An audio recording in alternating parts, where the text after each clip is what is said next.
This reading is taken from Exodus chapter 13, beginning at verse 17. When Pharaoh let the people go, God did not lead them by way of the land of the Philistines, although that was near. For God said, "Lest the people change their minds when they see war and return to Egypt." But God led the people around by way of the wilderness towards the Red Sea. And the people of Israel went up out of the land of Egypt equipped for battle.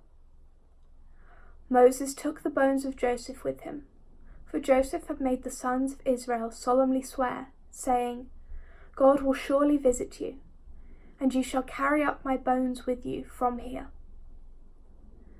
And they then moved on from Succoth, encamped at Etham, on the edge of the wilderness.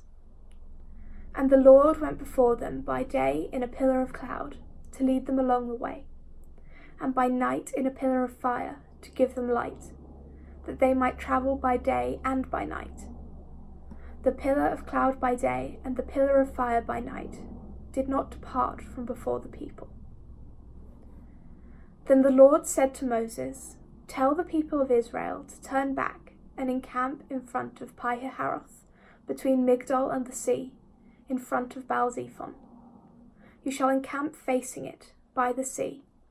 For Pharaoh will say of the people of Israel, 'They are wandering in the land, the wilderness has shut them in.'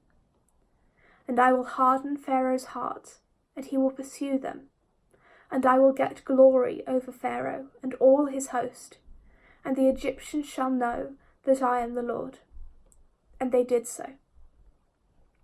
When the king of Egypt was told that the people had fled, the mind of Pharaoh and his servants was changed towards the people, and they said, "What is this we have done, that we have let Israel go from serving us?" So he made ready his chariot, and took his army with him, and took 600 chosen chariots, and all the other chariots of Egypt with officers over them. And the Lord hardened the heart of Pharaoh king of Egypt, and he pursued the people of Israel, while the people of Israel were going out defiantly. The Egyptians pursued them, all Pharaoh's horses and chariots, and his horsemen and his army, and overtook them encamped at the sea, by Pi-hahiroth, in front of Baal-zephon. When Pharaoh drew near, the people of Israel lifted up their eyes, and behold, the Egyptians were marching after them. And they feared greatly. And the people of Israel cried out to the Lord. They said to Moses, "Is it because there are no graves in Egypt that you have taken us away to die in the wilderness? What have you done to us in bringing us out of Egypt? Is not this what we said to you in Egypt? Leave us alone that we may serve the Egyptians. For it would have been better for us to serve the Egyptians than to die in the wilderness." And Moses said to the people, "Fear not, stand firm, and see the salvation of the Lord, which he will work for you today. For the Egyptians whom you see today, you shall never see again. The Lord will fight for you, and you have only to be silent." The Lord said to Moses, "Why do you cry to me? Tell the people of Israel to go forward. Lift up your staff and stretch out your hand over the sea and divide it, that the people of Israel may go through the sea on dry ground.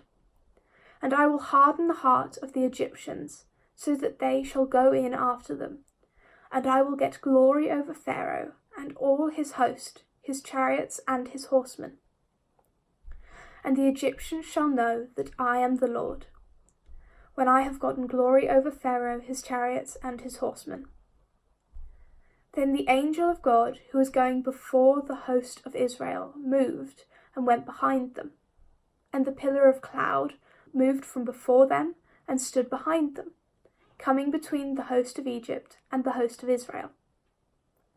And there was the cloud and the darkness, and it lit up the night, without one coming near the other all night. Then Moses stretched out his hand over the sea, and the Lord drove back the sea by a strong east wind all night, and made the sea dry land.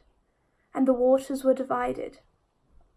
And the people of Israel went into the midst of the sea on dry ground, the waters being a wall to them on their right hand and on their left. The Egyptians pursued and went in after them into the midst of the sea, all Pharaoh's horses, his chariots, and his horsemen. And in the morning watch, the Lord, in the pillar of fire and the cloud, looked down on the Egyptian forces and threw the Egyptian forces into a panic, clogging their chariot wheels, so that they drove heavily. And the Egyptians said, "Let us flee from before Israel, for the Lord fights for them against the Egyptians." Then the Lord said to Moses, "Stretch out your hand over the sea, that the water may come back upon the Egyptians, upon their chariots, and upon their horsemen." So Moses stretched out his hand over the sea, and the sea returned to its normal course when the morning appeared. And as the Egyptians fled into it, the Lord threw the Egyptians into the midst of the sea. The waters returned and covered the chariots and the horsemen. Of all the host of Pharaoh that had followed them into the sea, not one of them remained.